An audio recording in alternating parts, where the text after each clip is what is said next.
Hello সবাইকে, সবাই কেমন আছো? ব্লগটা এখান থেকে স্টার্ট করলাম। সারাদিন আমি কি কি করলাম, কোথায় গেলাম, কি খেলাম, কি রান্না করলাম, তা সব কিছু তোমাদের সাথে শেয়ার করি আর শেয়ার করব। তা তোমাদেরকে অনেক অনেক ভালোবাসা, আর সবাইকে বলি লাইক কমেন্ট শেয়ার করতে ভুলো না। আর আমার তরফ থেকে সবাইকে অনেক অনেক ভালোবাসা। তা চলো কন্টিনিউ দেখতে থাকো।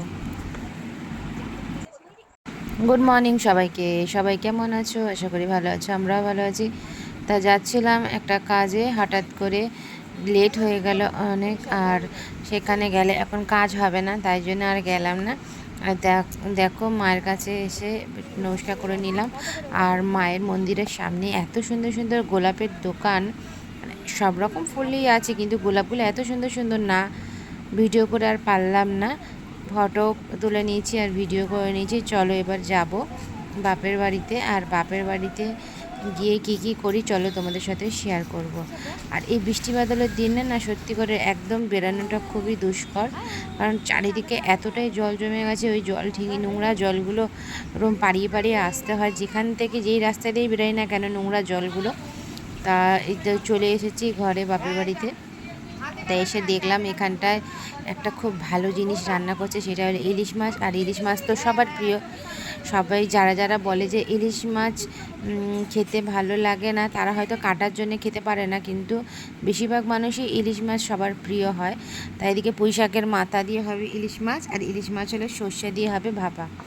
আর ইলিশ মাছের সর্ষে ভাপাটা খুব ভালো লাগে, খুব টেস্ট হয়। আর এদিকে ছেলেটাকে নিয়ে এসে ভালো করে স্নান টান করিয়ে দিয়েছি, যেহেতু বাইরে বৃষ্টি পড়ছিলো, ভিজেছে একটুখানি, ওই জন্য স্নান টান করে দিয়েছি। এসে রেডি একদম ভাত আমরা নিয়ে বসে গেলাম, এই যে পুঁই শাক মাছের মাথা দিয়ে আর হলো ইলিশ মাছের ভাপা। তা চলো তাড়াতাড়ি করে খাওয়া দাওয়া করে নিই। আর বাচ্চাদেরকে আগের থেকেই খাওয়া দাওয়া করিয়ে নিয়েছিলাম, কারণ ওদের জন্য আলাদা মাছ আর মাছের ঝোল ছিল। তা ওদেরকে খাওয়া দাওয়া করে নিয়ে এবার আমরা বসে গেলাম। আর ইলিশ মাছের আইটেম থাকলে সত্যি কিছু লাগে না। খাওয়া গেছে, খাওয়া হয়ে গেছে, চলো এবার ঘুমিয়ে পড়ো। কী দিয়ে ভাত খেয়েছো আজকে? কী দিয়ে ভাত খেয়েছো? শুধু? মিথ্যা কথা। মাছ, মাছ আবার মাংস দুটো? বাবা, তাই নাকি? খাবে তুমি? সবাইকে টাটা বলে দাও। Tata, like comment share, like comment share, bye bye bye. আমি আর ঋষভ এখন দাঁড়িয়ে আছি ব্যালকনিতে, খাওয়া দাওয়া কমপ্লিট হয়ে গেছে। এখন আমরা দেখছি লোকজন, তারপরে গিয়ে একটু ঋষভকে ঘুম পাড়াবো। এই যে ঋষভ, হাই। ঋষভ এখন বাদরের মতো উপরে ঝুলছে, তারপরে আমরা এখন ওকে নিয়ে গিয়ে ঘুম পাড়াবো, তাই তো? ঠিক আছে, টাটা। ওয়েদারটা খুবই খারাপ, যখন তখন বৃষ্টি চলে যাচ্ছে, আর পুরো বৃষ্টিতে ভিজে গেছে আমি আর ঋষভ, পুরো বৃষ্টিতে ভিজে ভিজে এলাম। দুবেলা খাই দাইয়ে ঘুম পাড়িয়ে দিয়েছিলাম, তারপরে আবার 3টে উঠে গেছে, উঠে গিয়ে বাথরুমও শুরু হয়ে গেছে। আমার দিদির ছেলেটা কী বলো তো, এমনি শান্ত, কিন্তু আমার দুই ছেলেকে দেখলে না ও খুব বদমাশি করে। দেখছো কীরকম পাল্লা দিয়ে কাজ করছে, সব ছোটাছুটি লাপালাপি। এদিকে মা একটা তাল সেটা হলো ছাড়িয়ে রেখেছে, নারকেল কুড়িয়ে রেখেছে। এবার নারকেল দিয়ে আর তালের বড়া হবে। আর তালের বড়া তো এই সিজনে তো সবাই বেশি বেশি করে খায়। তালের অনেক রকমের আইটেম হয়, তালের বড়া, তালের কি বলে ওগুলো, কি রুটি, আরও কী কী বানায়, যাই হোক। তা এইদিকে আমার ছেলেগুলোর জন্য একটু ম্যাগি করে দিচ্ছে আমার মা। আর এই শোপিসটা কত সুন্দর না, কৃষ্ণ ঠাকুরটাকে কী সুন্দর লাগছে। তা দেখো, আর এদিকে ম্যাগি হয়ে গেছে। এবার চলো বাচ্চাদেরগুলোকে একটু দিয়ে দিই, কারণ হলো আমার 3 ছেলে, মানে আমার 2 ছেলে আর আমার দিদির ছেলেকে দেবো ম্যাগি। এখন 3 ভাইতে বসে খাবে, খিদে বেজে করছে বিকাল থেকেই, তাই। আর ম্যাগি খেতে সত্যি কথা বলতে আমারও ভালো লাগে। ম্যাগি একটু সবজি দিয়ে, একটু ডিম টিম দিয়ে ফ্রাই করলে বা হালকা স্যুপ মতো করে দিলেও কিন্তু খুব টেস্ট লাগে খেতে। কার কার ম্যাগি খেতে ভালো লাগে অবশ্যই কমেন্ট করে জানিও। তা চলো বড়াগুলো মা বললো তুই তাহলে একটু ভেজে নে। আমি বললাম ঠিক আছে চলো ভেজে নিই। যেহেতু তালটা অল্পই ছিল, ওই জন্য নারকেল আর সুজি দিলাম, আর ময়দা দিয়েছি, নুন মিষ্টি চিনি দিয়ে ভালো করে মাখিয়ে নেবো। আর তালটা কী বলো তো, যেহেতু অল্প হয়েছিল, ওই জন্য ময়দাটা একটু বেশি দিয়েছিলাম, বেশি মানে বেশি পরিমাণ না, যতটা দরকার ছিল ততটাই দিয়েছি। আর চিনিটা বেশি করে দিয়েছি, কারণ তালের বড়া একটু মিষ্টি মিষ্টি না হলে খেতে ভালো লাগে না।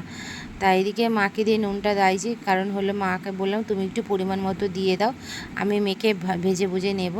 আর তালের বড়া কে কে এখনও পর্যন্ত খাওনি কমেন্ট করে কিন্তু অবশ্যই জানিও। আমাদের দুবার খাওয়া হয়ে গেছে অলরেডি।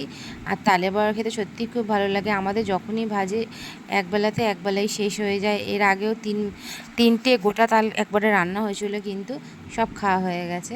তা এই যে দেখো আমি রান্নাঘরে এসে দাঁড়িয়ে আছি, তালের বড়া করছি, ভাজছি, ওই জন্য তোমাদের সঙ্গে একটু শেয়ার করে নিলাম। আর তালের বড়া হলো সব কী বলো তো, পুজোতেও দেওয়া যায়।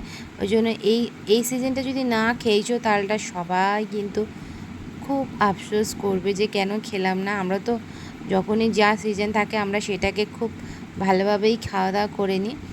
তালের বড়াটা খুব একটা গোল হয়নি, একজন দেখি কি সুন্দর সুন্দর গোল করে।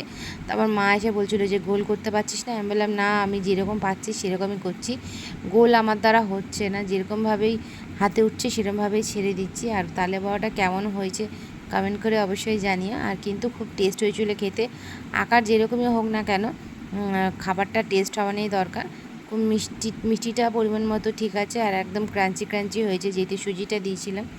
সুজি ময়দা সব কিছুই পরিমাণ মতো ছিল। যদি একটুখানি তালটা আর একটু বেশি হলে ভালো হতো, কারণ হলো আমার না একটু ওই শক্ত শক্ত থেকে একটু নরম নরম ভালো লাগে। আর এদিকে অগ্নিদেবতাকে একটু দিয়ে দিলাম।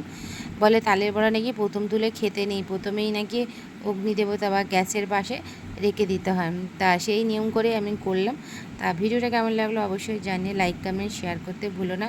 আর আমরা চলো তালের বড়াগুলোকে দেখিয়ে দিলাম কিভাবে করলাম। এর আগের ভিডিওতে আমরা শেয়ার করেছিলাম। তা দেখতেই পাচ্ছ তালের বড়াগুলো সব তুলে নিচ্ছে, আর বাচ্চাগুলো তো আমাদের খুব মজা করে খেলো তালের বড়াগুলো। আর হলো তারপরে করতে করতে অনেক রাত হয়ে গেছিলো। এইবার আমরা খেয়ে নেব ভাত, আর ভাত টাত খেয়ে নিয়ে তারপরে যাব যে যার মতো বাড়ি। আর এই যে আমি এখন নিয়ে বসে গেলাম তালের বড়া এক বাটি। না আমি এক বাটি খাবো না, সবাই মিলেই খাবো। আমার যেহেতু ভাজা হয়ে গেছে এই জন্য এখন নিয়ে বেরিয়ে যাব রান্নাঘর থেকে, বাইরে গিয়ে সবাই মিলেমিশে খাবো। একটা কোনো কিছু রান্নায় সবাই মিলে মিলেমিশে খাওয়ার মজাটাই আলাদা। আর রাত্রিবেলা দেখো আমার ছেলে আবার কী করছে, ডিম ভাজছে, বলে দাও আমি ডিম ভাজছি। আমি তুই পারবি না, বলে না আমি পারবো। আর এই করতে করতে দেখো মানে ডিমটাকে নিয়ে কী করছে, ও প্রায় সময় চেষ্টা করে, করতে না পারলেও চেষ্টা করে। তাই যাই হোক, চেষ্টা করাটা খুবই ভালো। ছেলে হোক আর মেয়ে হোক রান্নাটা শিখে রাখাটা খুবই ভালো। তাই দেখো ডিমের পোচ করতে গিয়ে ডিমের পোচটা তো মানে ডিমের কুসুমটা তো ভেঙেই দিয়েছে, প্লাস হলো গ্যাসটা আস্তে করতে গ্যাস নিভে গেছে। আস্তে আস্তে সবই শিখে যাবে। এবারে গরম এই তাওয়াটা নিয়ে এসে ওর পাতে ঢালতে গিয়ে কী হয়েছে, ওটা কড়াটা পড়ে গেছে। আস্তে আস্তে তো শিখবে বলো। তা ভিডিওটা কেমন লাগলো অবশ্যই জানিও, লাইক কমেন্ট শেয়ার করে দিও সবাইকে, টাটা।